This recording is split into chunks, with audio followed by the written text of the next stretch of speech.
Cast is now starting. All attendees are in listen-only mode.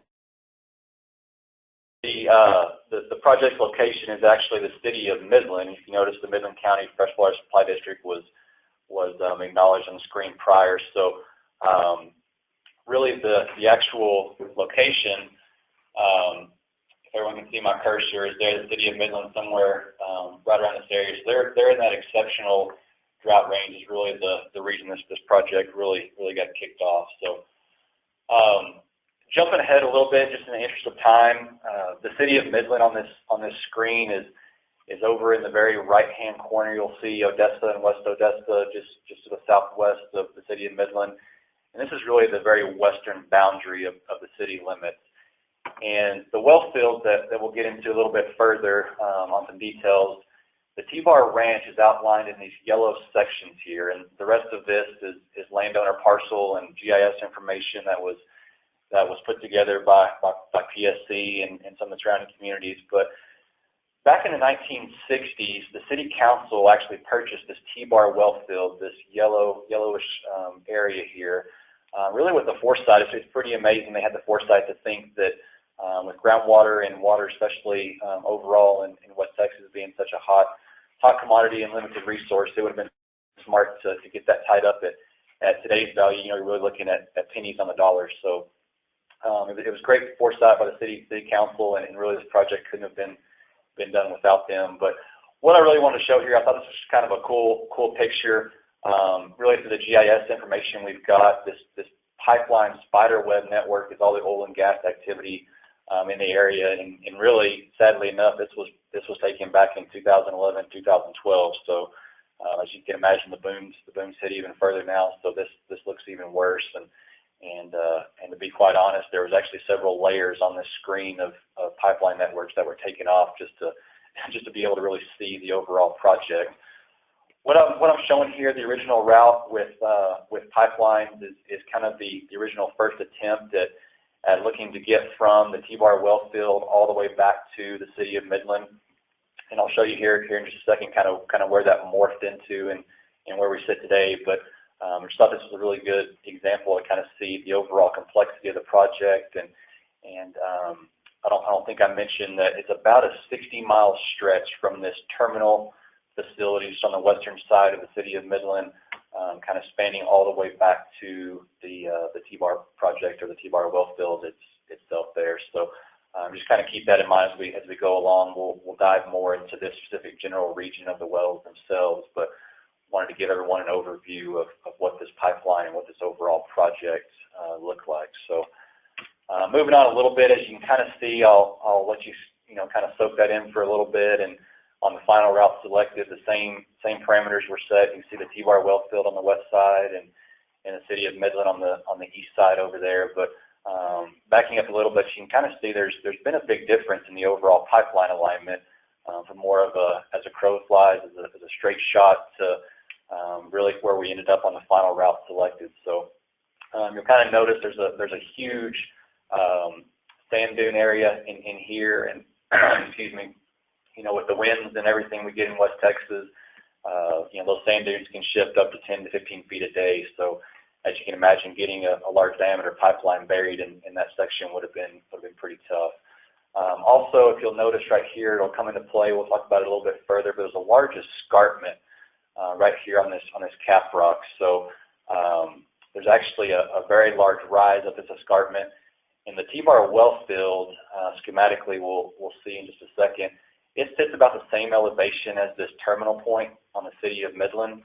And this escarpment is about a 500-foot escarpment rise in the middle of this project. So the pipeline itself, from a profile view, kind of has a cone shape to it. It just kind of goes up 500 feet, and then about in this point is our intermediate facility, and it'll drop back down to the eastern end. So just interesting to see kind of where we started on that pipeline alignment and where we ended up, just from topography issues, some landowner issues, and then obviously, as I mentioned, that escarpment, the hydraulic considerations were pretty severe, getting up that large hill, so to speak. As I mentioned, schematically, the TBar well field, that's kind of a little bit better picture of the generalization of where this sits. and then kind of goes up to the intermediate tank side, as I mentioned, on the top of that escarpment. And then really the terminal facility is that site right there on the eastern end of the project, the western side of the city limits.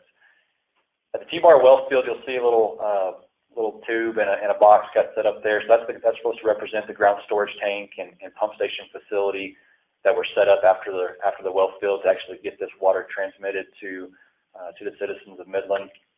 And it's about a 25-mile gap between that intermediate facility sitting on top of the hill, the escarpment there, and the TBar well field itself. So, and then to kind of reiterate that fact that it's about a 500-foot, I think in some spots from the well field to the very tip top of that escarpment was about a 540, 550-foot rise. So pretty significant to look at that location, just to kind of see from a hydraulic standpoint what the considerations from pumps and pipes and pressures and all that good stuff had to be. So the intermediate facility had a 5 million gallon ground storage tank designed on it. It was a precast concrete structure. Also had a chlorination facility there just to kind of introduce some chlorine gas to that situation there, just to get some contact time before we sent it down to the city of Midland. What's kind of being shown now is the pipeline just schematically from the pump station in the TBar well field up to the intermediate site where we fill our ground storage tank. I don't believe I mentioned it, but the pipeline itself was 48-inch steel and concrete reinforced, just switching back the materials just through pressure class, and honestly, the schedule on this was pretty tight, so we kind of had different distribution companies meet the expedited schedule to get this deal kicked off and get water flowing in a timely manner. So from there, the chlorination facility, as I mentioned, gives some contact time to the water entering the 5 million gallon tank. And then from there, we got gravity feed all the way down to the terminal facility. And actually there, it was a little bit separate project, but the delivery point is a sleeve valve to break up some of the natural head that we're getting from, as you'll recall, that 500-foot elevation. It's about that same drop to get to the terminal facility. So instead of wasting the overall head that we've got, we developed a 2 million gallon elevated storage tank there to capture some of that water, and to really, City of Midland was looking at putting a new pressure zone on the western boundary of their city, so it really kind of killed two birds with one stone there to get that done. So another chlorination facility was added there. It's actually a chloramines facility to match the existing groundwater and surface water that's being pumped to the city right now. And then from there, schematically as shown, we're filling the elevated storage tank, and that's actually heading on to the city of Midland after it's gotten the disinfection from the chloramine system. So that's kind of just a quick overview of the project in whole, and then kind of diving into the TBar well field a little bit further. It's about 22,000 acres, mainly sitting in Winkler County. There's this very top edge is sitting in Loving County, but the majority of it is in Winkler, and actually all of the wells that Dr. Rainwater will be talking about here in just a little bit were drilled in Winkler County. So aquifers, the Pecos Valley alluvium aquifer, it's about 550 acre feet of potable water, numbers straight from the hydrogeologist. So we're trusting with all the data and everything that we've pumped over the past 4 or 5 years that we've kind of got that refined and feel pretty comfortable with that number moving forward. But the wells themselves, potable wells, were about 550 feet deep. I think the deepest got to about 620, 630, somewhere in that range, but just as a ballpark, kind of average everything out, was about 550 feet. And then total 44 wells to deliver a 20 million gallon a day peak flow. So obviously factoring in some downtime and some items, these wells are tricky beasts to say the least. So you've always got to kind of factor in a little bit of redundancy in your well field system. So by no means were these all needed for that peak flow, but it was good to have a little security blanket on the back end. So with that, I'm going to pass it over to Dr. Rainwater and kind of dive a little bit more into the well field itself. Thanks, Ryan. It's really a big charge for me working at a university to get to work with our grads who were in classes not that long ago, and see the important decisions they make on a daily basis. Reading Ryan's biography and the $300 million worth of projects and things like that. I don't know if I've done $300 worth, so really appreciate the chance to work on the real world stuff with them. So all those plans and construction for the well field, went well and quickly, and won awards for the project to serve the city as he described. But as the operation of the well field moved forward over the following years, there and the maintenance programs took place and monitoring what was happening, they found that there was some problems with well capacities, and by pulling the pumps and the discharge pipes, they were able to see that there were corrosion effects that you can see both on the column pipes and the pumps. So if we look down here on this to the lower left with the well 19, you can see a couple of holes that are in this discharge pipe. Now, the white stuff is snow. It does snow in the desert of West Texas in the wintertime. And so that was on these pipes that have been sitting out there. This hole here is probably about 3 inches long or so. This other one's between half an inch and an inch. It's interesting that they're lined up. We'll talk about that more later. These were typically just the black steel, mild steel discharge pipes that have been used in many well fields all over this area and around the country, and served very well, but it was a surprise here. This picture here from well number 36 just shows that there was, those of you that have worked with these type of installations may have used magnesium tape as some sort of corrosion protection. And so when this pipe was taken up out of the hole, they pulled off the magnesium tape, and you can see that where the tape was, it's relatively clean, but there's a lot of rust and corrosion possibility showing in between. So potential causes, if you've been around that, and I'm going to confess at the beginning, I'm a civil engineer. Corrosion is typically a chemical engineering issue, but then when we've been to literature, there hasn't been hardly anybody writing about problems in wells, so nobody's getting in our way for this. So typically you look at the water chemistry. If you've read about the Flint, Michigan issues, places like that with the problems there, we look into the pH, the alkalinity of the water, and other constituents, as we'll talk about in a little while. The physical soil conditions can be conducive to corrosion or prevent it, and those can be looked into.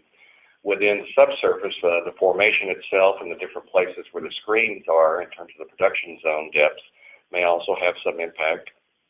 As Ryan talked about, this is a heavily investigated and producing oil and gas area with a lot of piping there, related infrastructure, and even today there continues to be additional well installations going in.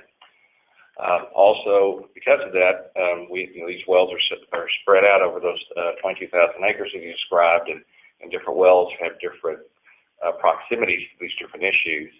And then, of course, there's the electrolysis that might be caused by straight current or dissimilar metals that are used in the wells themselves. And again, most civil engineers are afraid of electricity, but we had to wander into that too. So we first started working with them, the phase one tasks. The people that hired us officially were the Midland County Freshwater Supply District, and Parkhill, Smith & Cooper serves as their consultant in virtually all issues, and so we got to be made part of that team. So we got to go to the site and visit and see what the pipes and pumps that have been pulled look like. I have some photos of that. We also learned that there were some problems with the well flow rates were changing unexpectedly. One thing that happens out in the oil patch, sometimes electrical energy providers don't necessarily give you the smoothest, the most dependable power. And here, I think it was called dirty power, and there were fluctuations in what was being received at the facility. Then the other thing that happens is that you can just hold up an umbrella in a rainstorm out there in the desert, and you might get hit by lightning.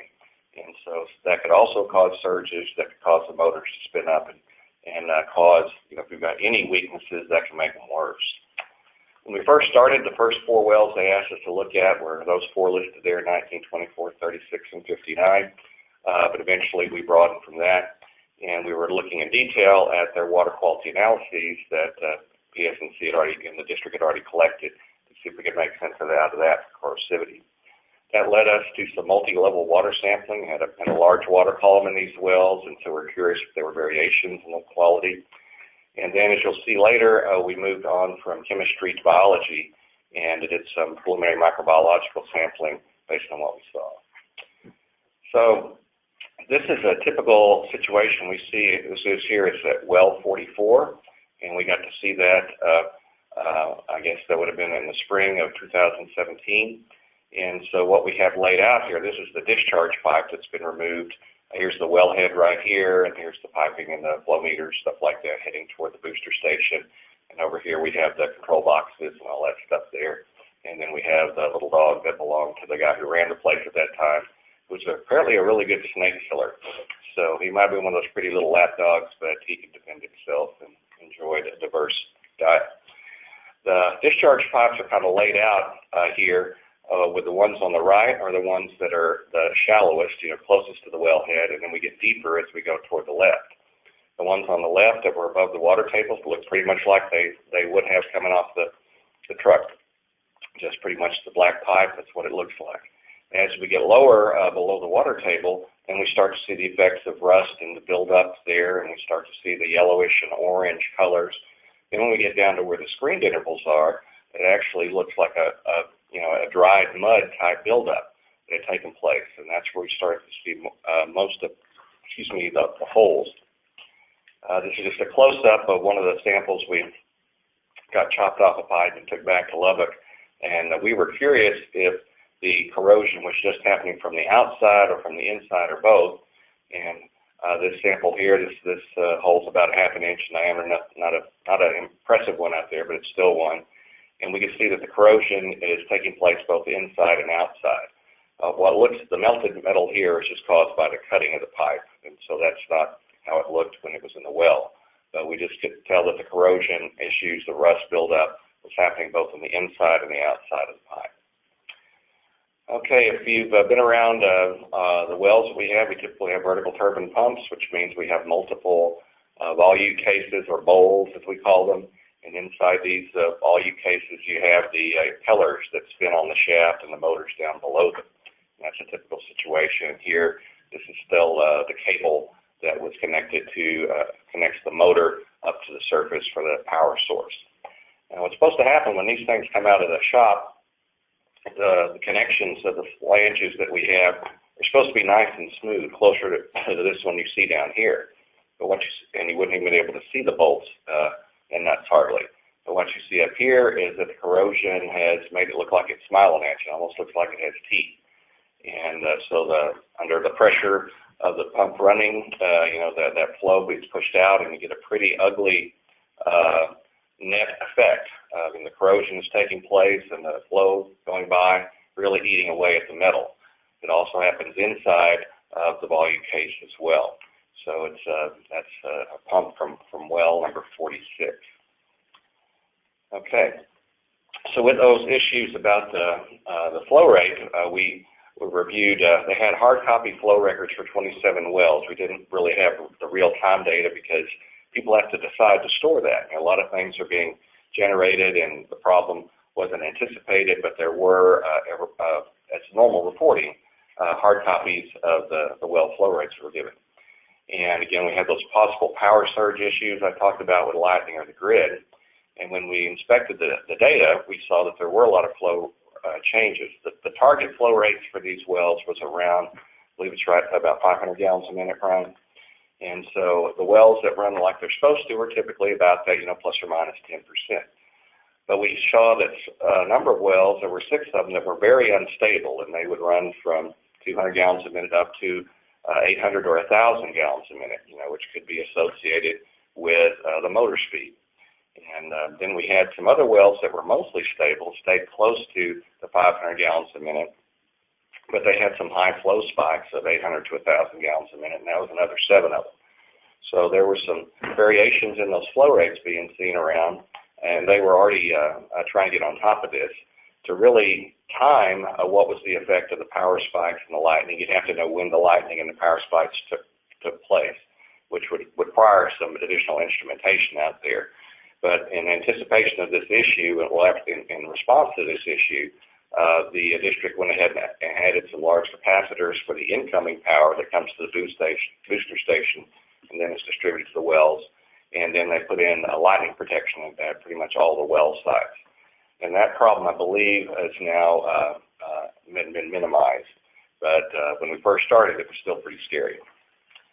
Just to let you know how these unstable and spiky wells were spread out around the site, these yellow squares are identifying the wells that had the fluctuations, the big fluctuations in the flow rate. And so I just wanted to show you that they are scattered around the well field. They're not just in one location that might have implied, you know, some direct wiring problem or something like that. They're kind of spread around. And again, just from this picture here, here's the booster station over here and the storage tank, and the wells all lead to that.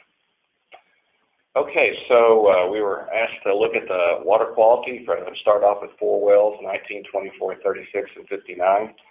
And, you know, engineers tend to make tables of numbers, but my geology friends have taught me to use graphs like this. This is a Piper or a trilinear diagram, which helps us see variations in the major ions.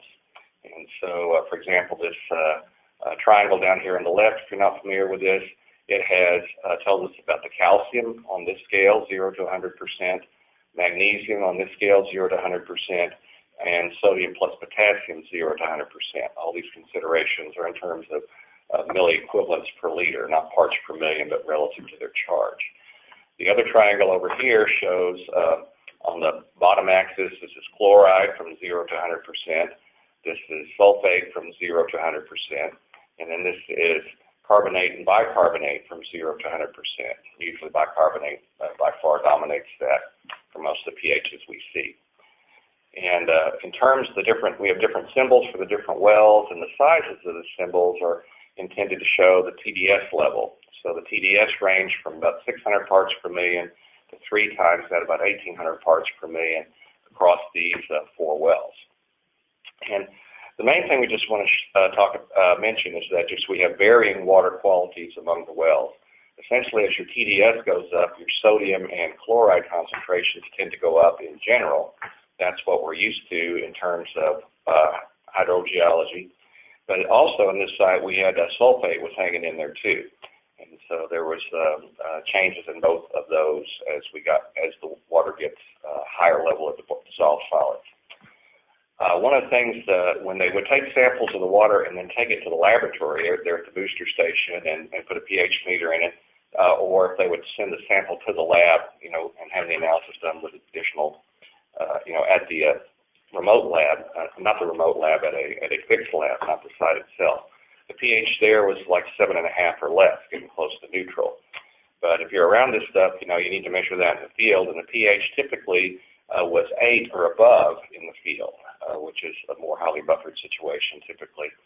And the field temperature that we expect in groundwater is about 20 degrees C, kind of our average year-round temperature. So in dealing with the corrosion indexes, and this is something that Landon Allen, Parkhill, Smith & Cooper partner, had already started when we were brought in, and we were asked to confirm this work. Typically, we calculate different indexes to see if the water is leaning toward being corrosive or leaning toward being formed. In this case, the first one, the Langler saturation index, are we going to form a protective scale? And so, you know, not trying to scare civil engineers with chemistry, but the environmental guys in us, we understand a little bit of it, right? So we use it as we can. So the Langler saturation index, it's the pH, which is what we measure normally, and then it has this other pHs thing that is made up of some other stuff. Now, there's not going to be a quiz. I'm not going to give you homework, but I just want to identify the different variables that are used to calculate your LSI value from a sample. So here's the TDS, the total dissolved solids is included, and so that affects the A parameter. The B parameter includes the temperature, and so that shows up here. The C parameter includes consideration of the calcium presence, and then the D parameter includes the alkalinity. And so again, this is typically concentrated on the calcium carbonate equilibrium situation. Are we forming that scale or not? That's what the LSI is about. It's got some cousins out there that some people thought are better but use the same information. The Reisner saturation index, essentially is just 2 times the pHs minus the pH. So it has all the same variables in there. It just has a different reference value. Then another one, the scary number, is called the aggressiveness index, and that uses the pH and then the C and D. So it uses the calcium and the alkalinity in its work. So those are all typically available to you in the standard references and some of the software that's out there, and they all kind of give you the same indication, just not the same number. Another one that Landon came across, and I appreciate that, in terms of the work, with this is called the modified Larson's ratio. And what I want to note is it also includes the chloride and the sulfate and the sodium concentrations, as well as the alkalinity and the temperature. So it goes away from, it includes but goes away from the carbonate equilibrium. And then it has this HRT thing. Now, I would ask you to raise your hand and tell me what that is, but we can't see each other, so we'll call that the hydraulic residence time. And you guys, Ryan has already referred to residence time and contact time for chlorine, for disinfection treatment. The same concept can be here. This was of special interest because one of the things that was being understood as more wells were being considered and the pumps and pipes were being pulled is that the wells that were being run steadily for normal day-to-day use, the corrosion was happening relatively slowly. The ones that were only being run maybe just once a month to flush them were corroding more quickly. And so it seemed like there might be some sort of time effect as well. So I don't have all the graphs for you because that would put you right to sleep during lunchtime, but what we learned that if we worked with the Langler saturation index, Reisner, and aggressiveness index, if you had a pH less than 7.5, like was measured in the lab, the waters for all 4 wells would show up as slightly corrosive. But actually the field values of pH are greater than 8, and all 3 of these then ended that was not corrosive relative to the chemical equilibriums that they look at. The modified Larson's ratio, though, indicates that the waters are corrosive from 5 days onward. And so, as I mentioned, the unused wells rest up to 30 days between flushes. Those are the ones that appear to be having the worst corrosion. And so that impact of the chloride, sulfate, and sodium also is of interest. We have varying levels of that from well to well across the field, so that's of interest. It points beyond just the simple carbonate water chemistry controlled corrosion that most of us are used to in terms of water. So something else is going on with that. All right, to look at the water quality throughout the well, we decided to do multi-level water samples. Now I realize that, when we have a well that's open, doesn't have the pump and the discharge pipe in it, there's a column of water in there that could be sitting there. Now the vertical distribution of the water and the water quality, I keep gesturing here, you can't even see it, I gotta stop doing that. The vertical distribution of the water quality within the well doesn't have to be the same as what's in the aquifer because of how the water flows into the different screened intervals and how that water might mix within the well based on those different flows.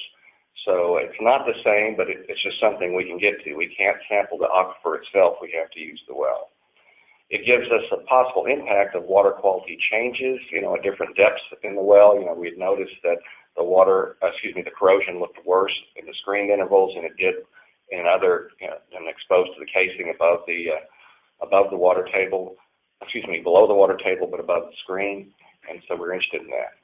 So the Texas Tech team, we had this thing called the KBIF sampler. One, I just like saying that, and here's a couple of examples of them. This was approved by the EPA for taking discrete water samples within a well back in the 90s, and I say it just kind of looks like a silver bullet. Now, some people think about an adult beverage when they hear that. Other people hear other things. But essentially this large one here, this is stainless steel. The bottom is weighted and kind of pointed so that it'll go down as it'll lead the sampler down as you go into the subsurface. It's empty in the middle. We have the screw on top here, and for the larger one, it allows us to attach up to 3 40 ml glass vials to take samples as we put it in. So this would be sitting up here in the top of the lower part. It has the collar here for us to tie to whatever we're using to lower the sample in. and then it has two tubes. You can't quite see the two of them here, but the two tubes that end at different elevations. As you lower this sampler when it's closed down into the water, as long as it's moving downward, it won't take a sample. But when you stop, because of the head difference between the two vertical tubes, water will enter the sampler, and so you can get a sample either in the vials or in the volume here itself. And so this is a large one here, it's a smaller one over here. This would only fit for one. And so we provided one of these samplers. I haven't seen anybody else use them, but we bought one, and it's been useful for us. The analyses we got into were major ions, total dissolved solids, iron, pH, and temperature, measured that in the lab, and then pH, temperature, ORP, TDS in the field. I'm not going to go through all those numbers, but just what I want to show that for the 4 wells we did, 7, 36, 44, and 46, we had variations in water quality. The data points don't all fall on top of each other. The TDS varied by a factor of 10, from just above 200 to over 2,000 TDS milligrams per liter across the 4 wells. And so we saw different relationships for different amounts of the ions. With our field analysis of samples we took from the KBIS sampler, we found that, for example, for pH, 3 of the wells had pH of about 8, as we expected in the field, but one well number 36, had a pH up about 10. That was kind of a surprise. In temperature, 2 of the wells, 36 and 46, were about 20, as we expected. But then we had 2 of the wells that their temperature of their samples was below 10 degrees centigrade. That was kind of a surprise. The oxidation reduction potential, which is associated with how electrons are moving down there, 3 of the wells had relatively high values above 200 millivolts, but well number 36 was down there close to 0. And then the other graph over here shows the total dissolved solids. 36 had the lowest dissolved solids, and 46 had the highest, up from these samples up close to 3,000. So there was a real variation of water quality across wells, and some variation in some things with depth. Now, something else we got to see out there in the field, we heard anecdotally that, to go with our complex conditions in the water quality, we heard anecdotally that there was a biological slime on the column pipes and pumps as they were pulled up. And so this picture down here below kind of shows what it looks like. It kind of looks like a mud on that, and it's kind of an orangish brown that the color comes in. So in April 2017, we had a chance to be there for a couple of pump pulls and the column pipes, and we took samples of that and sent it to Microbial Insights that does a screen called QuantArray for different types of microbes that could be associated with microbial-induced corrosion.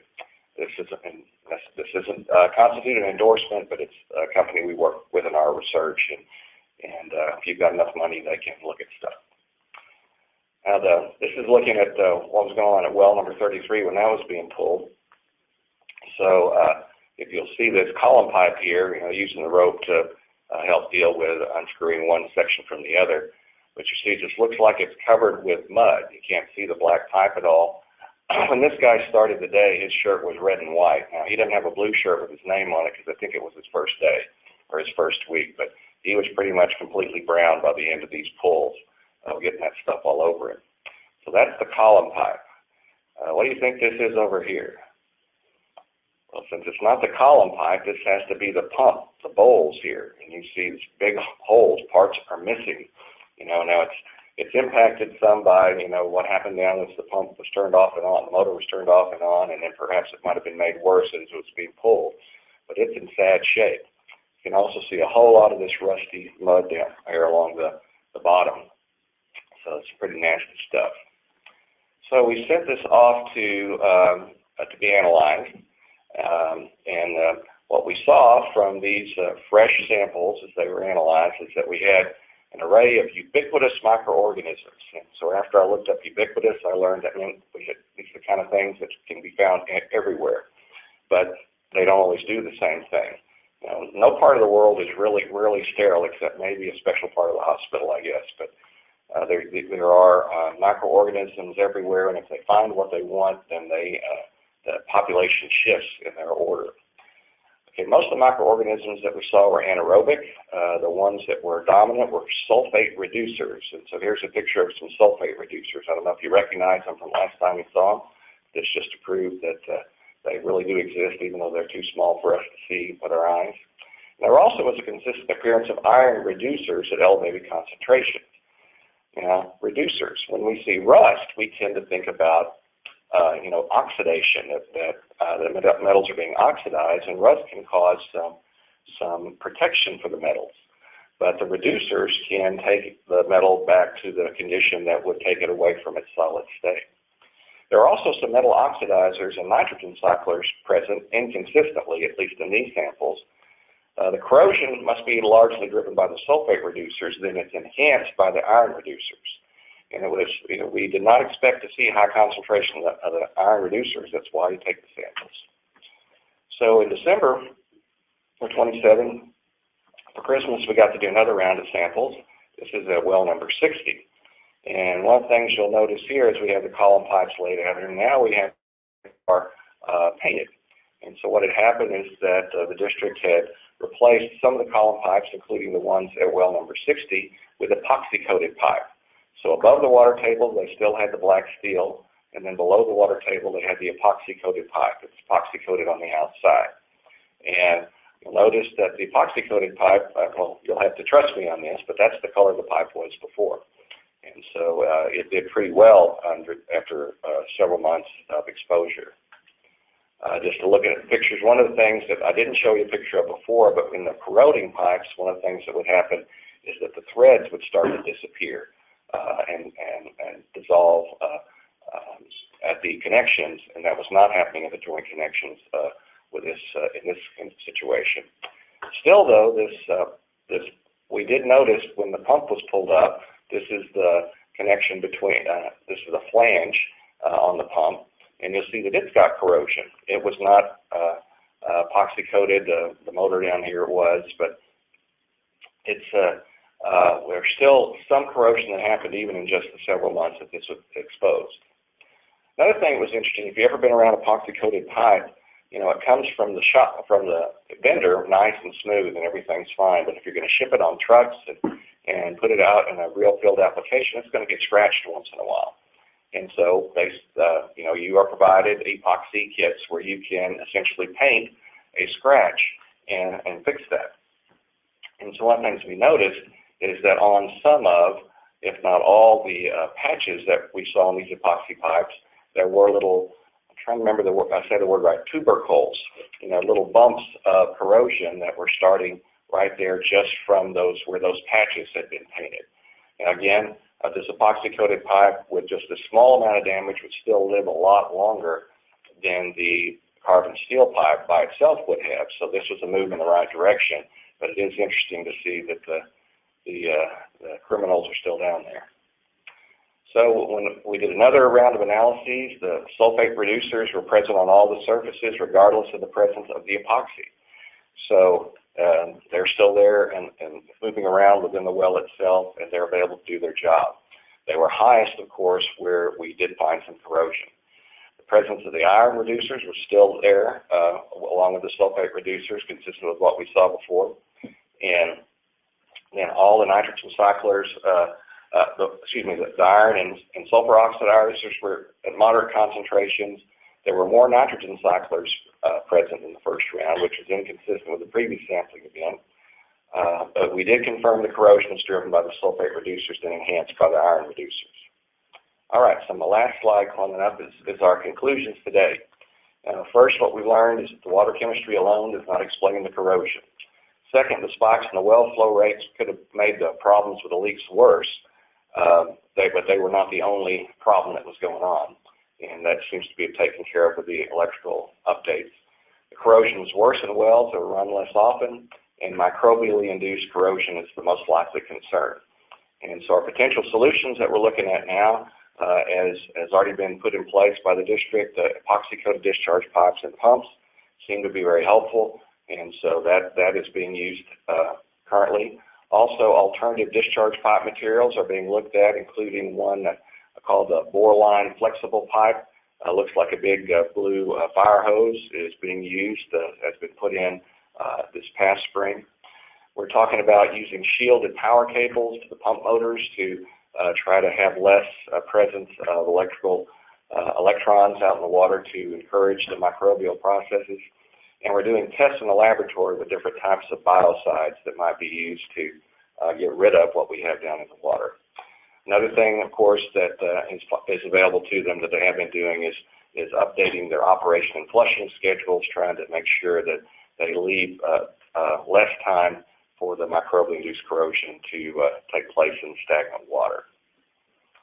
Okay, with that, that's the end of our presentation, and we're open to any questions you might have now.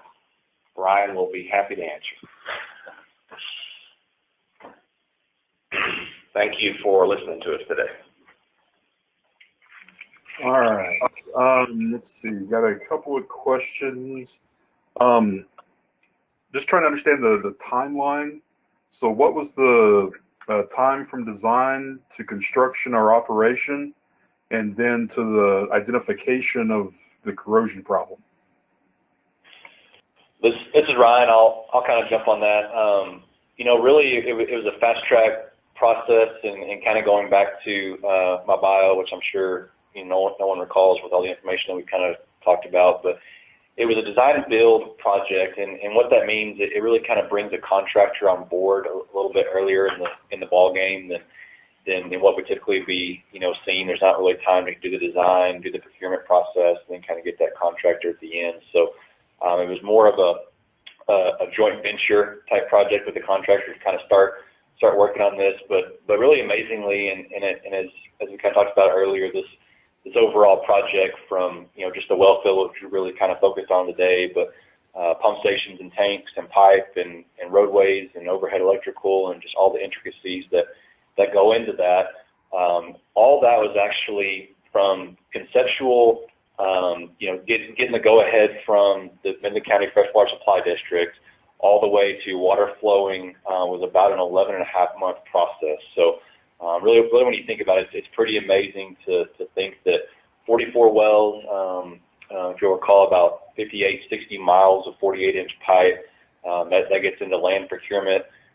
Everything was done in just under a year. So this project actually won a national award for recognition and kind of the overall complexity of what it brought to the table for such a fast track water relief in essence. And then to answer the second question on the corrosion issues, really, Rainwater may have touched on it, but some of these problems were occurring pretty fast. We kind of, before we brought Texas Tech on board, we were having some issues and maybe thought that some of the pipe we had initially installed from the very, very beginning just was of poor quality, or the overall thickness just wasn't what it was supposed to be. So we went ahead and put the mild steel column piping back down again, and within 3 or 4 months, we would pull it back up, kind of a season, so to speak, of high pumping velocities within the spring and summer and fall time frames. Multiple times throughout that process, we would pull that back up within 3 or 4 months, and we'd already see that significant corrosion taking place. So, really, it didn't take long, and the first time we started to notice it was really, as Dr. Rainwater mentioned, some of the flow productions would drop off. So those holes we were seeing in the column piping, obviously that's what's transferring the water from downhole to the surface to get it over to the tanks and eventually pump station. So with those big holes in there, as you can imagine, it doesn't really allow for good flow through your pipe. So we were losing a bunch of water within the well itself. But so it was a quick process, about 11 months, and then overall it's about a 3 or 4 month process. We were seeing a lot of the corrosion kind of take place and hit us pretty hard out there. So are you seeing any of these corrosion effects in the 48-inch line? We are not. We've actually got some test stations set up, and we have not seen any of the same effects. As if you recall, the pipeline was mainly concrete pipe. We did have some steel pipe in very limited sections, just with the pressure class of what we could provide. The steel pipe was closest to the pump station. Obviously, the higher pressures we're seeing there. But in all the tests we've done, that's a great question. We really haven't seen any of the same corrosion effects on the on the pipeline itself. We don't know if it's just the movement of water is so steady. We don't have as much stagnation, typically on the uphill side. But really haven't seen any of that, so that, you know, it kind of leads us to the microbial issues, the downhole issues, you know, being 500 feet deep versus 6 or 7 feet deep buried, and also the electrical concern as well, you know, not having, you know, large power cables and things running down connected to a pump and motor, similar to the wells, was kind of our thought process, and really which kind of leads to that chemical and biological analysis that tech helped us with. So, but no, that is something that we've been asked before, and we've kind of, you know, once you hear that, you're kind of like, oh crap, you know, I better go look at that. But so far so good. We've got our fingers crossed that nothing will come up, but it's been steady so far. Okay. I'm going to tie a couple of questions together here. Let me see. Out of the 44 wells, approximately how many were, quote, under and over producing? And then the second part, or another tie-in question, is of those 44 wells, how many are needed to meet your demand? To the first question, and Dr. Rainwater can kind of update me if I misspeak, but I would say probably 20%, 25% we really saw some issues with in the area of kind of that overproduction, underproduction. And as he kind of pointed out, it was really some of those that kind of general overview that he showed with the red boxes around the well field. They were kind of spread out throughout the process. So, you know, it would have almost been a plus to kind of see them all grouped together, and they could have kind of narrowed down some of the causes to electrical concerns, or maybe just you know, power surges in a certain area versus the overhead electrical, would have been more of a faulty design possibly. But you know, they're really, I would say probably about 20% we've had issues with, and for not getting too deep into the discussion, but there are some quality concerns out there with some TDS and arsenic as well. So trying to pinpoint those wells from an operational standpoint, there were certain wells that, obviously being an operator, we always, you know, like to do the easiest things first. So they would kind of pick the good quality wells and the high producing wells to utilize, and kind of ignore the ugly wells, so to speak, the ones that were of low quality and low producers. And that's kind of where we brought tech in to kind of, for twofold, kind of look at some of those wells as he mentioned, the ones that had significant downtime almost seemed to have worse corrosion. And then also it gave them a chance to look at some of the wells that weren't as pertinent to the system, or weren't as important, so to speak, to the day-to-day functions for the city of Midland. And then to answer your second question, you know, out of those 44 wells, it's a little hard to say. They're not all the exact flow rates, so pinpointing an exact number of wells that are needed out there to achieve that 20 MGD flow rate. It fluctuates a little bit, but about 3/4 of those wells at any given time could produce the maximum capacity of the pump station.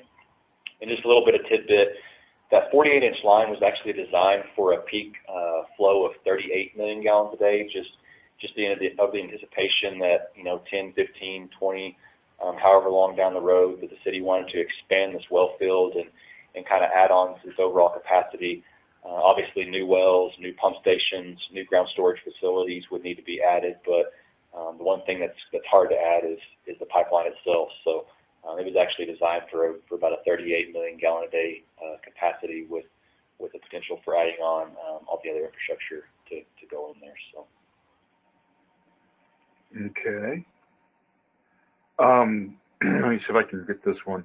On the correction side, have you determined a ideal on and off cycling of the pump and flushing ratio to reduce the wear and corrosion? I think that's a work in progress. You know, as Ryan was just describing, deliver the water that the city of Midland needs at this time is the highest priority.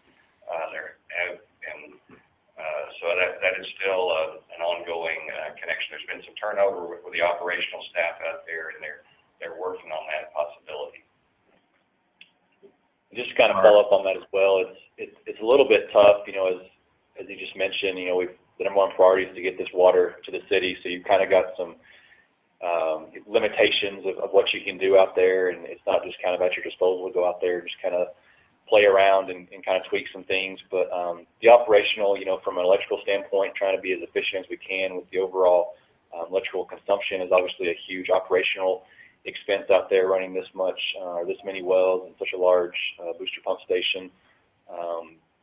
Those pumps out there, I know I'm getting a little bit into the weeds, but those pumps out there are 900 horsepower apiece, and there's 4 of them. So as you can imagine, sending that at a volume of water, you're in the millions of dollars a year just in operational electrical costs. So, taking all those things into account and then trying to work with tech and figure out some sort of ratio of pump times to down times to kind of mitigate the corrosion as much as possible is definitely in the wheelhouse to explore. But you kind of got to work around the operational schedules out there, and when times are slow, usually in the winter, and when it's cold, when we don't want to be out there, it's usually the times that we have to get out there and do our investigation work. All right. Well, if I didn't